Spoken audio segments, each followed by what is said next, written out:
I think it's still morning. Good morning, everyone. Please be seated. I feel like we have a quorum in the house. I miss the quorums. Vice President Harris, honored guests, I want to thank you all for being here. Secretary McDonough, thank you for your work to ensure that the VA provides world-class care and support for those who bore the battle. In a moment, I'm going to have the honor of signing into law 4 bills that the women and men in this room have written and gotten passed, bipartisan bills, to honor one truly sacred obligation we have as a nation. We have many obligations, but we only have one truly sacred obligation, in my view, and that is prepare those we send into harm's way, care for their families when they're gone, and care for them and their families when they're home. And that's a lifetime commitment the nation owes to every one of our veterans. And it's one of that I embrace as Commander-in-Chief. For me, for Jill, and for the entire Biden family, it's also personal. And it's a commitment that we are helping to keep today because of the leadership of the women and men in this room. The first bill I will sign requires the Government Accounting Office to assess whether there are disparities associated with race and ethnicity when it comes to VA benefits and disability ratings. The weapons of war and the nature of injuries they inflict don't differentiate based on race. And the type of disabilities our veterans carry with them don't differentiate based on race. So the claims approved and the benefits delivered should not differentiate either. We've heard from veterans of color who, upon returning home from their service, are treated differently from white veterans. This bill will help us understand how this happened, keep better records, expose the facts to the light of day, and allow us to do the necessary work of making sure that all of our nation veterans, all of them, are treated with equal dignity and equal equality throughout their entire time, with the consideration being no different based on race.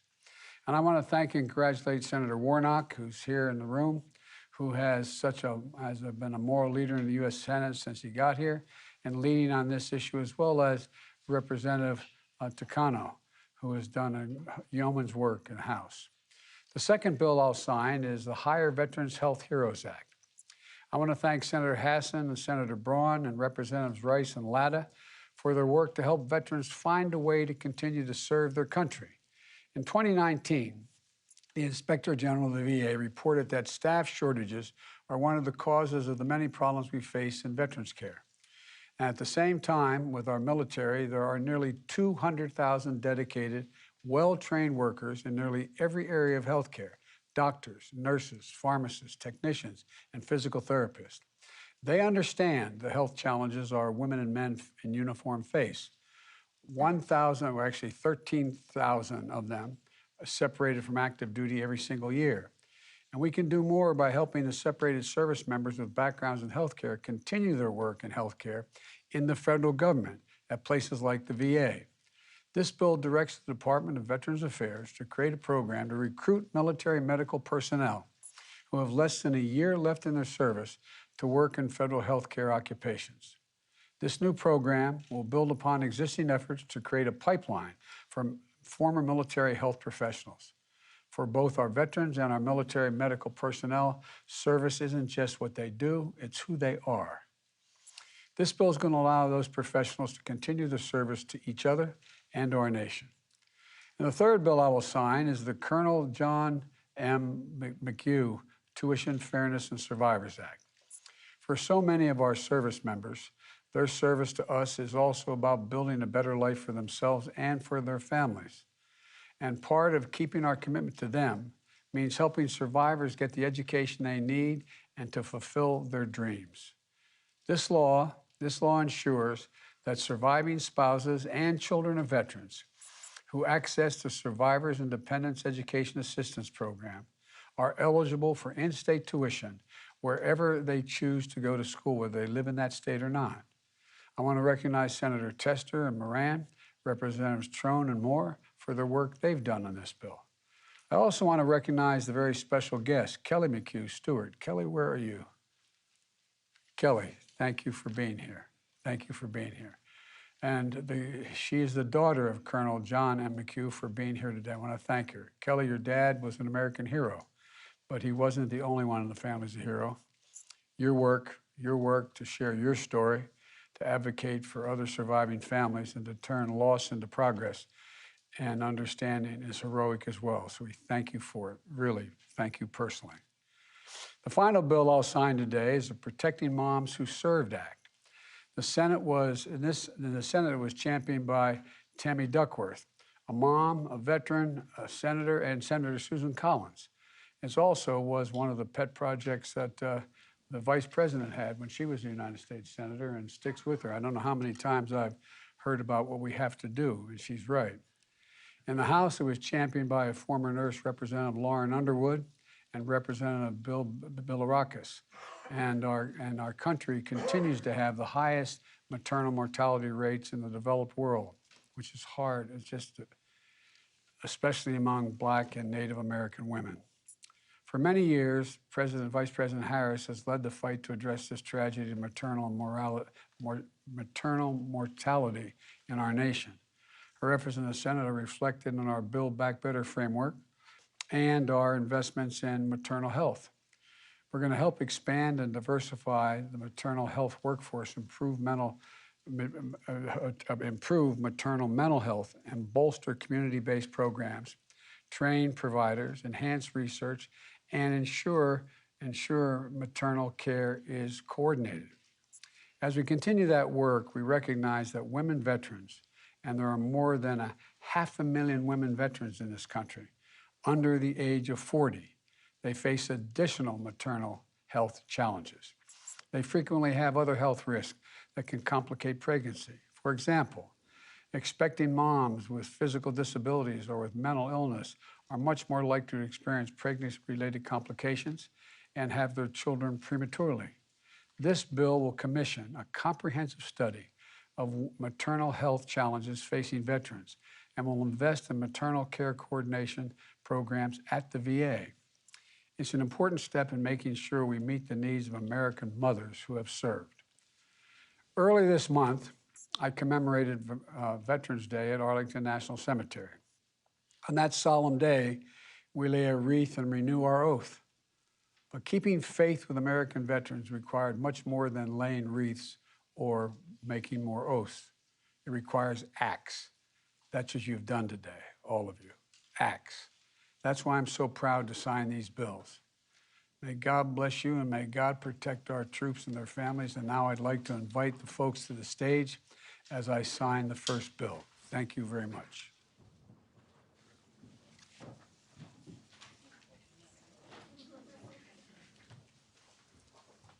Thank you.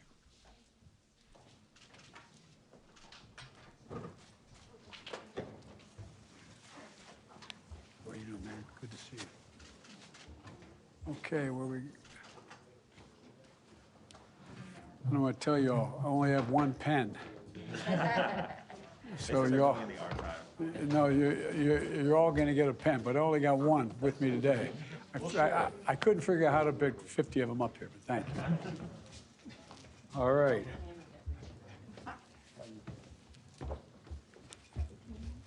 Congratulations.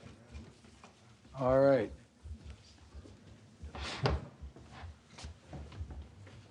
Here we go. Government Accountability Office study on disparities associated with race and ethnicity with respect to certain benefits administered by the Secretary of Veterans Affairs.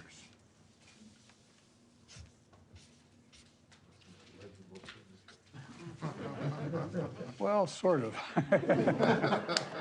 All right.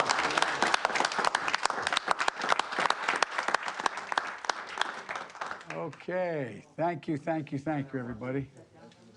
My mother would say, you're doing God's work. Thanks. Thank you. Hey, Pat, how are you, buddy? Good to see you. Hey, Big John. You're going to be here all afternoon. That'd be good. Good to see you, pal. Love you. How you doing? Family good? Okay. Dennis, hi, everybody. How are you? Good to see you. All right. Okay.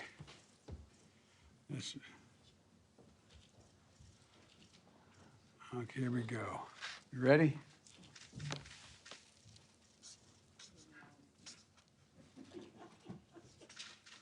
Okay. Thank you.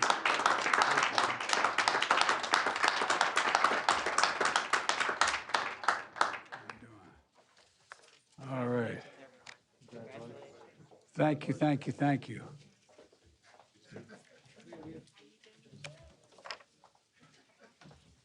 Thanks for your leadership.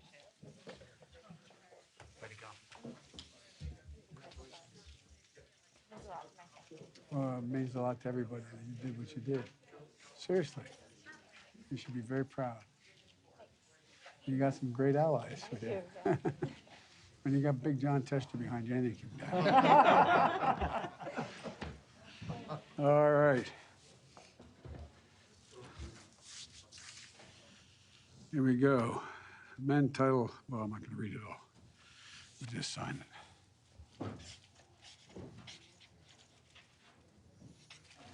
All right.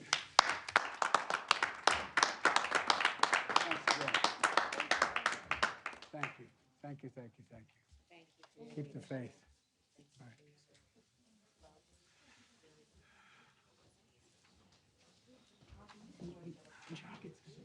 Great to see you. Okay, I'm going to sign the last bill here in a moment when folks get, the right folks are up here. Protecting. Tammy, Mr. President, how are God you, love sir? you. How you doing? I'm good, thank you. You are good. You did it. You did it, you did it, thank you. I can't block this. Hey, it's good to see you, man. Always good to see Tester blocks out the sunlight. you. Tester brings a certain gravitas to it. He sure does, man. All right. Now, the last bill, Protecting Moms Who Served Act of 2021.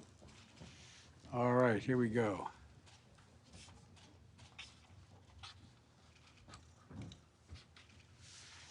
Thank you, thank you, thank you. I'm going to give you this pen anyway. Thank you, sir.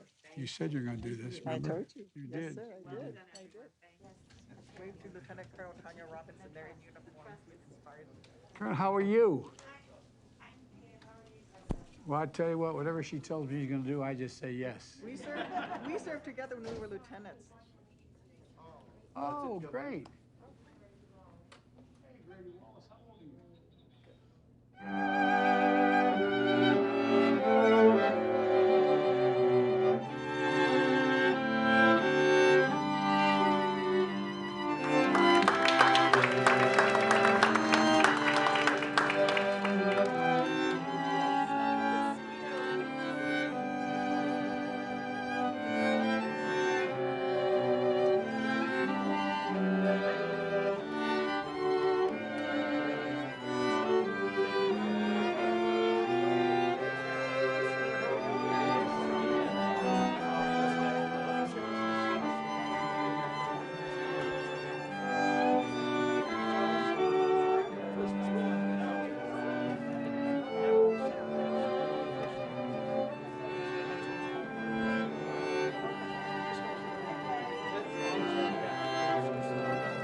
So when I do this stuff, right? You're staying on. Yeah. You're gonna have to get your stuff.